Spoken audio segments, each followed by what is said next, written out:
गीता नामक एक युवती का विवाह हुआ और वे अपने पति और सास के साथ अपने ससुराल में रहने लगी। कुछ ही दिनों बाद गीता को आभास होने लगा कि उसकी सास के साथ पटरी नहीं बैठ रही है। सास पुराने ख्यालों की थी और बहू नए विचारों वाली। गीता और उसकी सास का आए दिन झगड़ा होने लगा। दिन बीते, महीने बीते, साल भी बीत गया। न तो सास टिक्का टिप्पणी करना छोड़ती और न गीता जवाब देना। हालात बद से बदतर होने लगे। गीता को अब अपनी सास से पूरी तरह नफरत हो चुकी थी। गीता के लिए उस समय स्थिति और बुरी हो जाती जब उसे भारतीय परंपराओं के अनुसार दूसरों के सामने अपनी सास को सम्मान देना पड़ता। अब वह किसी भी तरह सास से छुटकारा पाने की सोचने लगी। एक दिन जब गीता का अपनी सास से झगड़ा हुआ और पति भी अपनी माँ का पक्ष लेने लगा तो वह नाराज होकर मायके चली आई। गीता के पिता आयुर्वेद के डॉक्टर थे। उसने रो रो कर अपनी व्यथा पिता को सुनाई और बोली, आप मुझे कोई जहरीली दवा दे दीजिए जो मैं जाकर उस बुढ़िया को पिला दूं, नहीं तो मैं अब ससुराल नहीं जाऊंगी।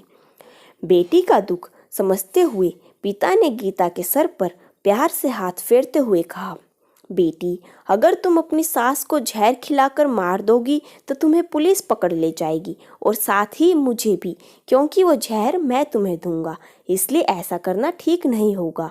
लेकिन गीता जिद पर अड़ गई, आपको मुझे जहर देना ही होगा। अब मैं किसी भी कीमत पर उसका मुंह देखना नहीं चाहती।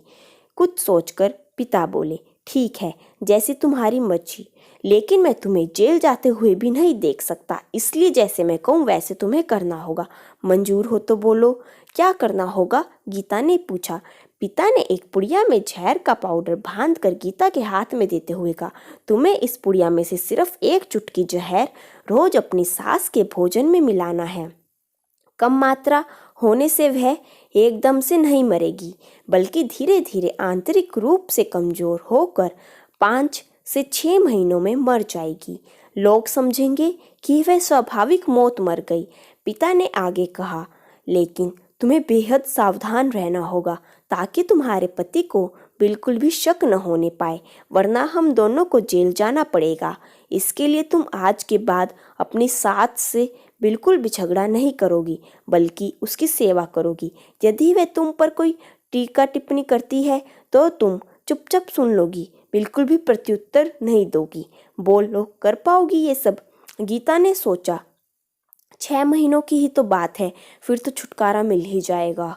उसने पिता की बात मान ली और जहर की पुड़िया लेकर ससुराल चली आई।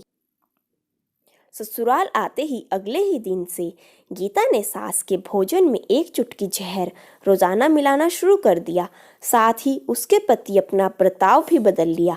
अब वह सास के किसी भी ताने का जवाब नहीं देती, बल्कि क्रोध को पीकर मुस्कुराते हुए सुन लेती। रोज उसके पैर दबाती और उसकी हर बात का ख्याल रखती। सास से पूछ पूछ कर उसकी पसंद का खाना बनाती, उसकी हर आज्ञा का पालन करती। कुछ हफ्ते बीतते बीतते सास के स्वभाव में भी परिवर्तन आना शुरू हो गया। बहू की ओर से अपने तानों का प्रत्युत्तर न पाकर उसके ताने अब कम हो चले थे, बल्कि वह कभी कभी बहू की सेवा के बदले आशीष भी देने लगी थी। धीरे धीरे 4 महीने बीत गए। गीता नियमित रूप से सास को रोज एक चुटकी जहर देती आ रही थी, किंतु उस घर का माहौल अब एकदम से बदल चुका था। सास बहू का झगड़ा पुरानी बात हो चुकी थी।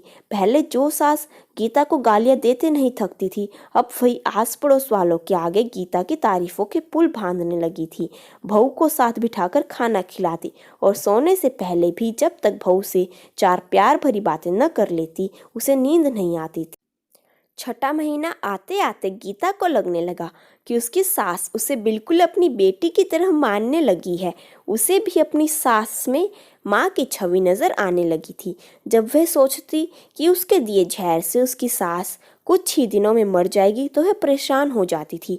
उसी ऊहापोह में एक दिन वह अपने पिता के घर दोबारा जा पहुंची और बोली, पिताजी, मुझे उस जहर के असर को ख़त्म करने की दवा दीजिए, क्योंकि अब मैं अपनी सास को मारना नहीं चाहती। वो बहुत अच्छी है और अब मैं उन्हें अपनी माँ की तरह चाहने लगी हूँ। पिता ठठाकर हंस पड़े और बोले, जहर? कैसा जहर? मैंने तो तुम्हें जहर के नाम पर हाजमे का चूरन दिया था। हा हा हा। बेटे को सही रास्ता दिखाए माँ बाप का पूर्ण फर्ज अदा करें। मेरी कहानी अच्छी लगी हो तो लाइक शेयर सब्सक्राइब जरूर करें। धन्यवाद।